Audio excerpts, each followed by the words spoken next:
Python for data analytics lecture 5 data warehousing. Data warehousing में आज हम फर्दर डीपर कॉन्सेप्ट्स को पढ़ने की तरफ जा रहे हैं। वो 3 कॉन्सेप्ट्स हैं जो आज हम क्लैरिफाई करने की कोशिश करेंगे।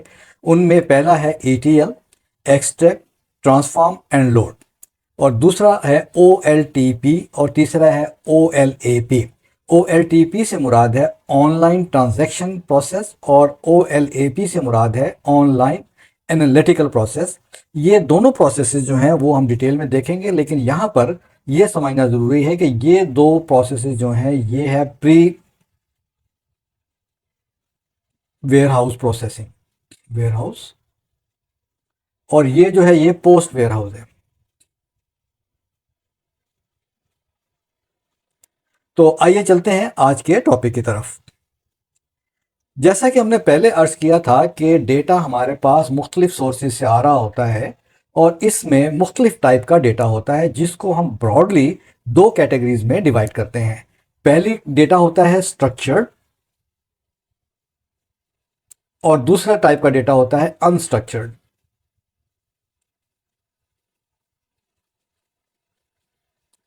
तो पहले फेज में जो कि ETL1 जिसका हम नाम देते हैं, यहां पर हम करते हैं सॉर्टिंग।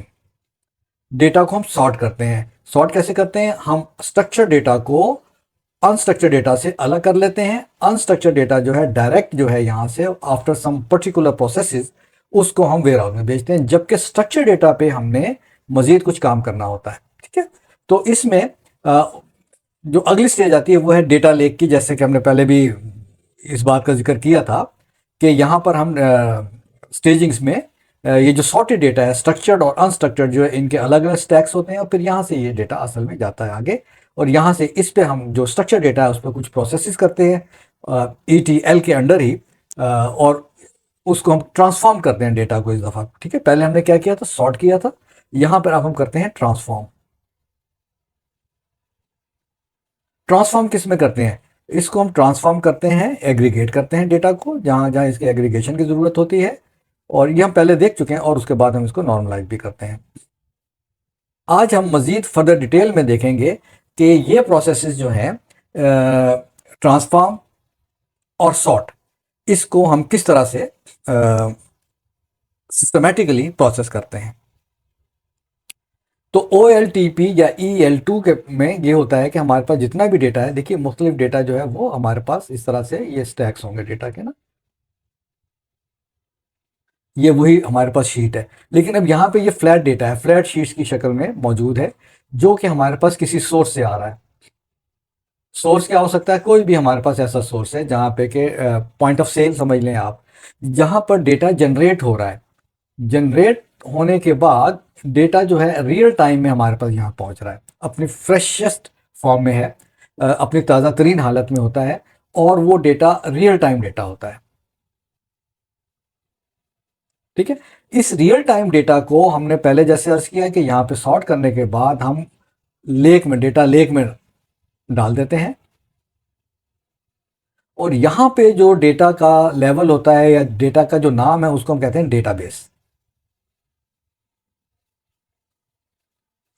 ये हमारे पास छोटे छोटे चंक्स होते हैं। मिसाल के तौर पे यहाँ पे आपके पास आज का डेटा हो सकता है, कल का डेटा हो सकता है, सेम एक दिन पहले का हो सकता है, ज़्यादा से ज़्यादा या 1 महीने का डेटा जो है वो यहाँ पे हमारे पास स्टोर होगा। तो ये फ्रेश होता है डेटा, रियल टाइम डेटा होता है, जिस पे से हम क्वेरीज अगर चाहें उसकी ऑथेंटिसिटी के लिए, डेटा की वेरिफिकेशन के लिए, डेटा के छोटे छोटे जो यूजेस हैं उसके लिए, तो हम यहाँ से डेटा को एक्सट्रैक्ट कर सकते हैं। इस किस्म की एक्सट्रैक्शन जो है उसको भी हम देखेंगे लेटर स्टेजेस में जाके। तो लेकिन ये सारे का सारा प्रोसेस, यहाँ से डेटा का आना और वेयर हाउस तक जाना, ये होता है ट्रांजैक्शन डेटा की।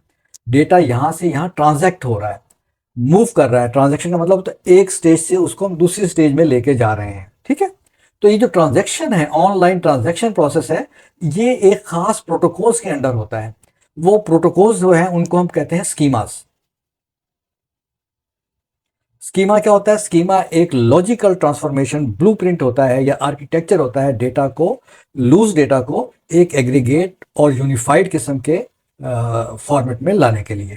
ये मुख्तलिफ स्कीमास जो हैं वो हैं इस वक्त, जैसे मैंने उसको बाद में देखते हैं, पहले ज़रा ये देख लें कि ईटीएल में जैसे मैंने पहले बताया कि ये ज्वाइन कर रहा है, यहाँ पे ईटीएल क्या है, ये वेल्डर का काम कर रहा है, जैसे हमारे यहाँ दुनिया में वेल्ड करते हैं ना चीज़ों को। तो ये मुख्तलिफ लेवल का डेटा जो कि सिमिलर एंटिटीज का होगा उसको एक बड़े क्यूब में ट्रांसफर करता है। इसको हम कहते हैं मल्टी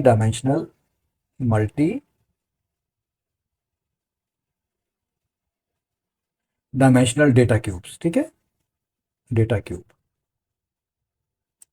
तो इसको हम मिसाल के तौर पे क्यूब में हम कैसे कैसे हमने इसको कन्वर्ट किया है। देखिए ये डेटा हो सकता है हमारे पास यही हो जो कि यहाँ नज़र आ रहा है। पहली शीट को अगर हम देखें इस वाली को, इधर कुछ हमारे पास नंबर हैं जो कि कोई सेल्स समझ लें किसी चीज़ की है, ठीक है ना। फर्स्ट कर लें कि ये वैंकूवर में कोई ब्रांच है उसके लिए थी। दूसरी वाली शीट में डेटा तो यही है लेकिन वो टोरंटो ब्रांच के लिए है।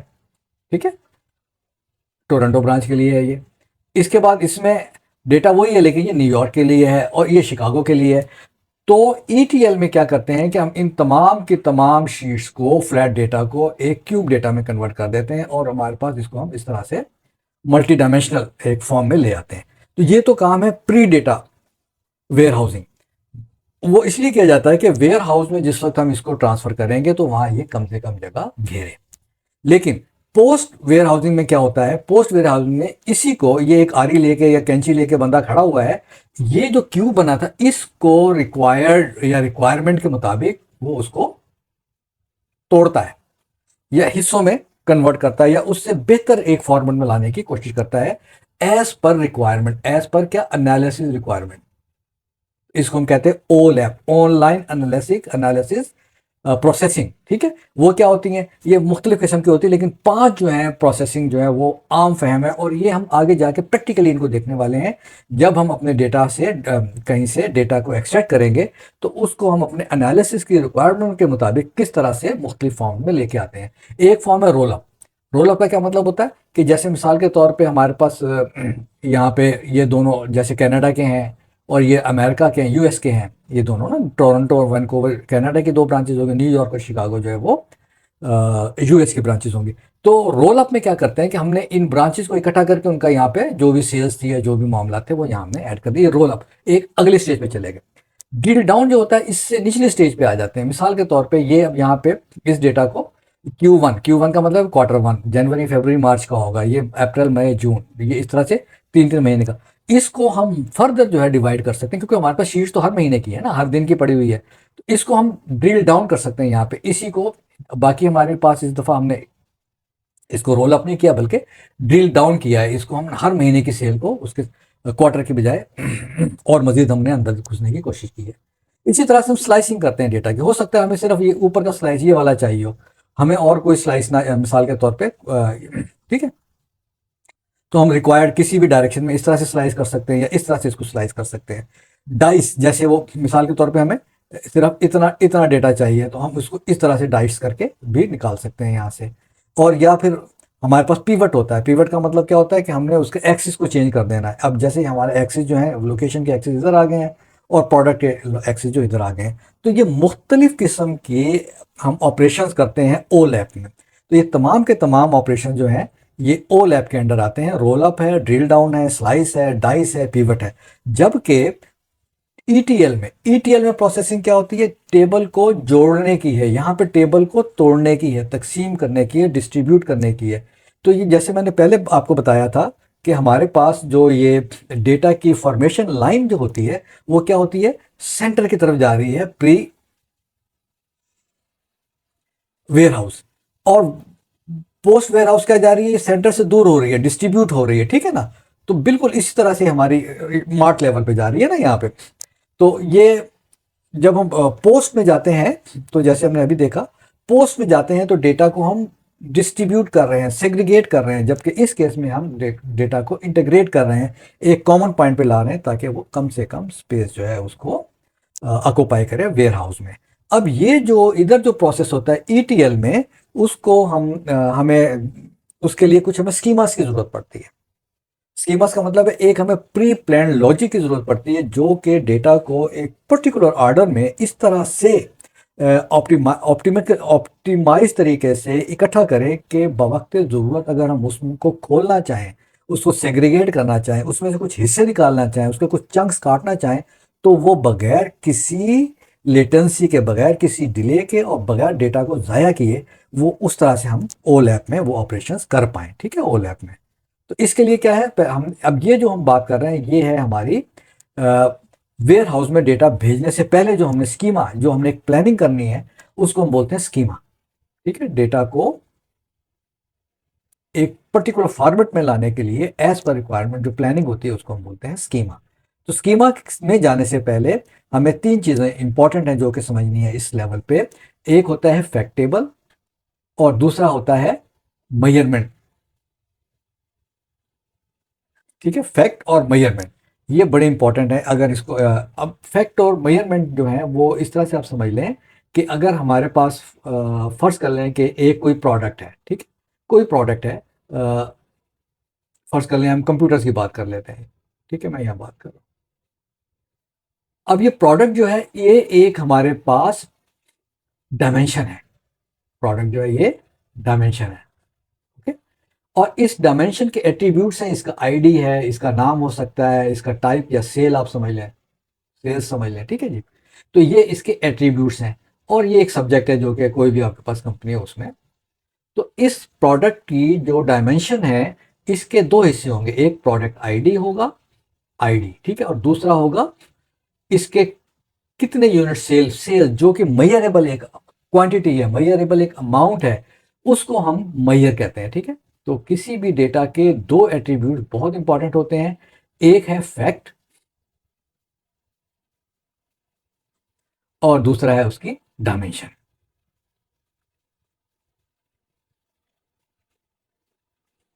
मेजरेबल, ठीक है। तो डेटा को जो हम ऑर्गेनाइज करते हैं स्कीमा इसके मुख्तलिफ जो हैं वो इन दो चीज़ों पे डिपेंड कर रहे होते हैं। तो 6 किस्म के मेनली जो स्कीमा जो है डेटाबेस स्कीमा डिज़ाइन जो है वो हमें नज़र आएंगे देखने में।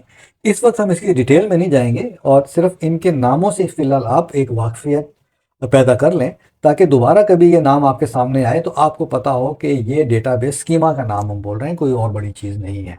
तो इसमें मुख्तलिफ 6 स्कीमाज हैं। पहला स्कीमा जो है सबसे आसान है, फ्लैट फाइल मॉडल, जो जैसे एक्सेल का हमारा डेटा होता है जिसमें छोटी छोटी कंपनीज, छोटे छोटे लोगों का रिकॉर्ड या छोटे मामलात को हम ऐड कर सकते हैं। उसके बाद हायरार्किकल मॉडल होता है, ये डेटा को नोड और ट्री और ब्रांच के लेवल से लेके चलता है।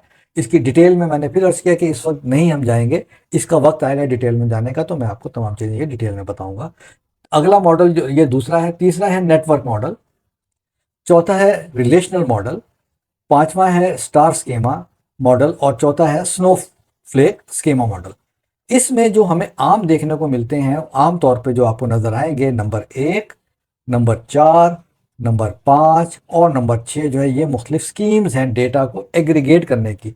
और स्कीम क्या है ये कि आपने जो हमने पहले पढ़ा फैक्ट और मेजर, इनको आपस में किस तरह से लिंक करना है, ठीक है। फैक्ट और मेजर को किस तरह से आपने लिंक करना है, ठीक है। तो फैक्ट मैंने जैसे पहले बताया कि कोई एंटिटी है, एंटिटी इज अ फैक्ट। मिसाल के तौर पे इसको हम कोशिश करते हैं आपको समझाने की। देखिए फैक्ट क्या होता है। फैक्ट बिल्कुल आप ऐसे समझें कि आपके पास एक बड़ा सा बॉक्स पड़ा हुआ है जिसमें कुछ खिलौने पड़े हैं, फर्ज कर लें, ठीक है। खिलौने हैं बच्चे के किसी के, तो ये इसमें ऐसे पड़े हैं, ठीक है। ए बी सी डी ऐसे कर लेते हैं, A B C D E F, ठीक है। अब स्कीमा से क्या मुराद होती है।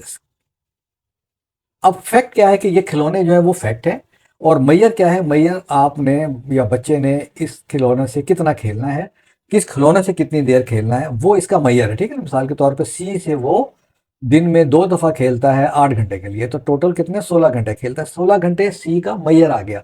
सी क्या है, एक फैक्ट है, और 16 जो है इसका मैयर है, ठीक है। तो स्कीम क्या करती है, स्कीमा जो है इन फैक्ट और मैयर्स को एक लॉजिकल रिलेशनशिप देती है। फैक्ट और प्लस मैयर को एक लॉजिकल रिलेशनशिप देती है,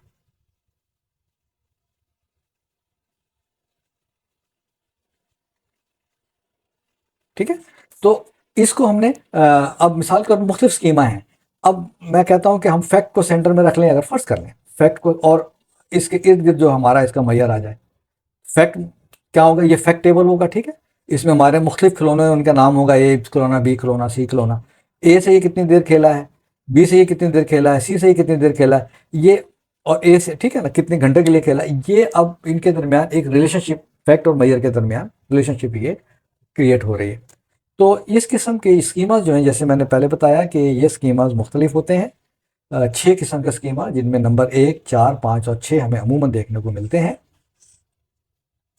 और इनकी डिटेल जो हम फर्दर जिस वक्त, क्योंकि हमारा डिटेल में जाने का इसका जवाब इसलिए नहीं बनता कि हम प्री वेयर हाउस जो स्केलेटन है, प्री वेयर हाउस जो प्रोसेसेस है, उसमें हमारी तवज्जो नहीं है, क्योंकि हम डेटा एनालिटिक्स की बात कर रहे हैं। तो हमने जो पोस्ट वेयर हाउस डेटा है उसके बारे में हमने डिटेल में देखना है, और उसकी हम मुख्तलिफ शक्लें और मुख्तलिफ उसके अवामिल जो हैं उनको हम डिटेल में देख रहे हैं। इसीलिए तो ओ लैब जो प्रोसेसेस है वो हमारे लिए इंपॉर्टेंट है, और इसको हम फर्दर डिटेल में देखेंगे जब हम वर्कशॉप करेंगे।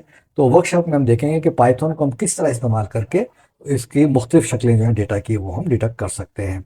तो ये था हमारा अब तक के लिए आज का लेक्चर। अगले लेक्चर में हम देखेंगे कि, क्योंकि ये देखें ये सारा कुछ जो है किसके लिए, ये स्ट्रक्चर डेटा के लिए है।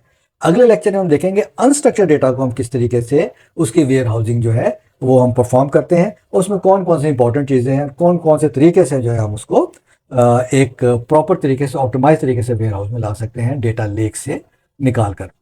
Thank you so much. तो अगले लेक्चर के लिए हमसे जुड़े रहिए, कोशिश कीजिए कि चैनल को सब्सक्राइब कीजिए, लाइक कीजिए, शेयर कीजिए, और शेयर करने से आप डेफिनेटली एक कार्य खैर में हिस्सेदार होंगे। एक अच्छी बात अगर किसी तक पहुंच रही है तो उसमें आप हमारा साथ दीजिए।